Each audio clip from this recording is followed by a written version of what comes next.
सुंदरनगर में माता भद्रकाली भराड़ी मंदिर कमेटी पर उठ रहे सवाल थमने का नाम नहीं ले रहे। आप देख रहे हैं हिमाचल टुडे टीवी के लिए अंसारी की रिपोर्ट। एसडीएम साहिब स्वयं अपने आदेशों को लेकर मंदिर में मौके पर आने के बावजूद कमेटी ने श्रृंगार कक्ष का ताला नहीं खोला है। इससे क्षेत्रवासी और पुजारी हैरान है। श्रद्धालुओं का आरोप है कि मंदिर कमेटी लाखों रुपए की सरकारी मदद लेने के बावजूद जानकारी छुपा रही है और एसडीएम तक को गुमराह कर रही है। मामला यही नहीं थमता। श्रद्धालुओं का कहना है कि कमेटी धार्मिक आस्था से खिलवाड़ कर रही है। माता के श्रृंगार व शयन कक्ष पर अब भी चौकीदार का बिस्तर सजा हुआ है, जबकि प्रशासन ने खुद इसे खाली करने के आदेश दिए थे। स्थानीय लोग कमेटी को हटाने की मांग कर रहे हैं और आरोप है कि कमेटी फर्जी तरीके से पदों पर काबिज है। नवरात्रे नजदीक हैं और इसी बीच यह विवाद और भड़क गया है। श्रद्धालु कह रहे हैं कि धार्मिक भावनाओं से खिलवाड़ बर्दाश्त नहीं किया जाएगा। सौरभ शर्मा, श्रीदेवी भराड़ी, पुस्तैनी पुजारी और मेरे साथ मेरा पूरा परिवार बार बार अधिकारों का हनन किया जा रहा है और एसडीएम महोदय के द्वारा जो भी आदेश दिए जा रहे हैं उनकी अनुपालना खुद एसडीएम महोदय के द्वारा भी नहीं करवाई जा रही है। तो हमारी आवाज़ को बार बार दबाया जा रहा है। इसी आवाज़ को उठाने के लिए मैंने मेरे बड़े भाई अरुण शर्मा जी और महादेव के ग्राम पंचायत श्री नील कमल जी तथा समाज सेवी श्री खुशहाल सकलानी जी को अपने साथ लिया हुआ है। ये हमारे विषय में आपके समक्ष कुछ तथ्य रखेंगे। तो मैं कुशल कुमार सकलानी, समाज सेवी कानूनी सलाहकार, दिव्यांगजन निवासी महादेव, जो माता भद्रकाली मंदिर भराड़ी के संबंध में सोशल मीडिया समाचार पत्रों के माध्यम से हर चीज़ में हर व्यक्ति जानता है कि यहाँ क्या हुआ है, क्या नहीं हुआ है, क्या हो रहा है।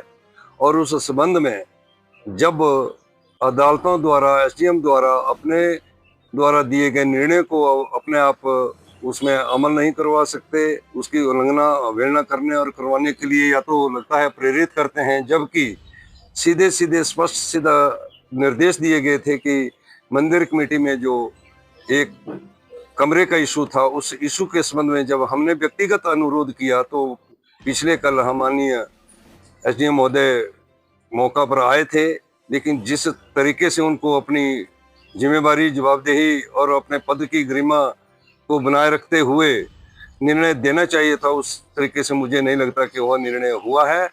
और जहां तक भंग कमेटी या जो भी जिसको डिफॉल्टर घोषित कर दिया गया उस कमेटी से बातचीत करना या उस कमेटी को जब पहले ही कह दिया गया है कि कमेटी भविष्य में या इसका कोई भी सदस्य चुनाव लड़ने योग्य नहीं है, फिर समय से बाहर होता है कि फिर भी इन्हीं लोगों के पीछे आगे पीछे शासन से लेके प्रशासन से लेके और जहाँ तक मंदिर में पूजा पाठ का प्रश्न है तो यह सदियों से प्रदेश में देश में हर मंदिर में जो है केवल और केवल पंडितों को ही पूजा करने का अधिकार दिया गया है। यह संविधान कॉन्स्टिट्यूशन जो हमारा कहता है उसके अनुसार 19 में जब इस कमेटी की कंप्लेंट जो है कामेश्वर पुजारी जी के द्वारा एसडीएम कार्यालय में की गई, तो एसडीएम कार्यालय से इनको नोटिस जारी हुआ कि अपने दस्तावेज यहाँ पे पहुँचाएं, ऑडिट संबंधित जो भी कागज हैं वो भी बताएं।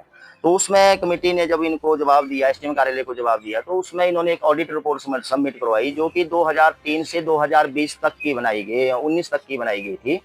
उसमें इन्होंने दर्शाया कि हमने 1,84,628 रुपए का धन जो है 2003 से 2018-19 के अंतराल में लिया है। तो 1,84,628 रुपए जो इन्होंने लाख रुपए इन्होंने लिए, 1 करोड़ रुपए लिए, उसकी आशंका जो है गांव वासियों को हुई, जिसके तहत जो है आरटीआई भी डाली गई इनके खिलाफ गांव वासियों के द्वारा और पुजारियों के द्वारा। इस आरटीआई को डालने के बाद जो है आरटीआई के जवाब में कमेटी के द्वारा एसडीएम ऑफिस में जवाब दिया गया कि हम जो है आरटीआई अधिनियम 2005 में नहीं आते हैं क्योंकि हमने सरकार के द्वारा किसी भी प्रकार का अनुदान नहीं लिया है। तो ये एक मिथ्या तथ्य जो है इन्होंने एसडीएम कार्यालय में जमा करवाए, जिसकी अपील जो है हमारी समिति के द्वारा कर दी गई है। और जहां तक मैं आपकी जानकारी में बताऊं कि इन्होंने 4.5 लाख रुपए डीसी महोदय कार्यालय से सराय निर्माण के लिए दिए थे 2006 में। मैसर झारी सीमेंट लिमिटेड से इन्होंने 2 लाख रुपए लिया था, जो कि इन्होंने अपनी दान सूची की क्रमांक संख्या 337 में भी दर्शाया है, जो कि इनके कार्यालय के बाहर अंकित है।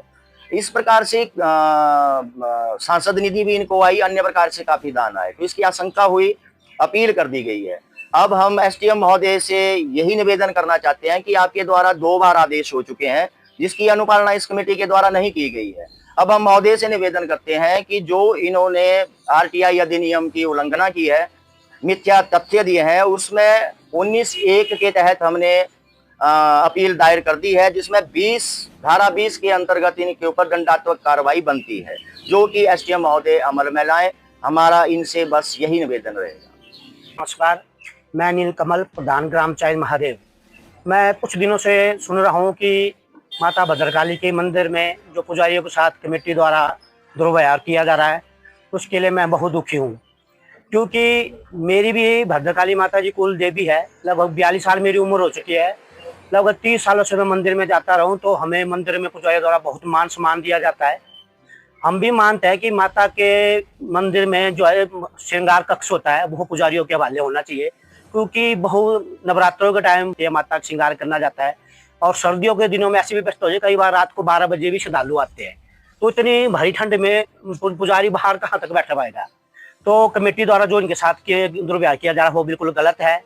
और मैं प्रशासनिक अधिकारी एसडीएम के समक्ष भी एक आग्रह करता हूँ कि सर, आप एक कितने बड़े प्रशासनिक अधिकारी हो, आपके आदेशों की इतनी बड़ी अवहेलना हो रही है, तो आम व्यक्ति कहाँ किसके पास उम्मीद के सहारे जाएगा, क्योंकि आपके द्वारा 2 बार आदेश किए गए हैं। आपके आदेश के तो आप आदेश ही मत करें, कह दे कि मेरे लेवल में बात नहीं है, आप बड़े अधिकारी के पास जाए। और मैं एक बात और भी कहना चाहता हूँ, ऐसी कमेटियों के द्वारा ही हमारे देखो ये जो इतने त्रासदी हो रही है, यही कारण है। हम भगवानों के भी व्यक्ति नहीं छोड़ रहे हैं, और शिव मंदिर में भी यही हाल है। इन पुजारियों ने शिव मंदिर से आज इस प्रेस कॉन्फ्रेंस को करने के लिए हॉल मांगा, तो उस कमेटी द्वारा इनको हॉल नहीं दिया गया, क्योंकि इस कमेटी के भी बिल्कुल सीधे तार उस कमेटी के साथ जुड़े हैं, और ये दोनों कमेटियां बिल्कुल भ्रष्टाचार कमेटियां हुई है। अभी मेरे को सुनने को आया यहाँ पर गणेश उत्सव में अल्लाह अकबर के नारे लगे रहे। वो कैसे लगे जब यहाँ पर शिव मंत्री कमेटी के द्वारा एक आम व्यक्ति यहाँ पर चौकीदार के ऊपर तैनात किया है, वो आदमी कहाँ रहा कमेटी के। तो मैं दोबारा प्रशासनिक अधिकारी एसडीएम से महोदय से निवेदन करता हूँ कि सर, आप जो इन पुजारियों को और मंदिर कमेटी के खिलाफ जो शिकायतें उनको दरकिनारा करें, इसके लिए कहीं बड़ा जानना हो, कहीं जान माल का, इसके लिए प्रशासनिक अधिकारी एसडीएम बिल्कुल जिम्मेवार होगा। धन्यवाद। जय हिंद।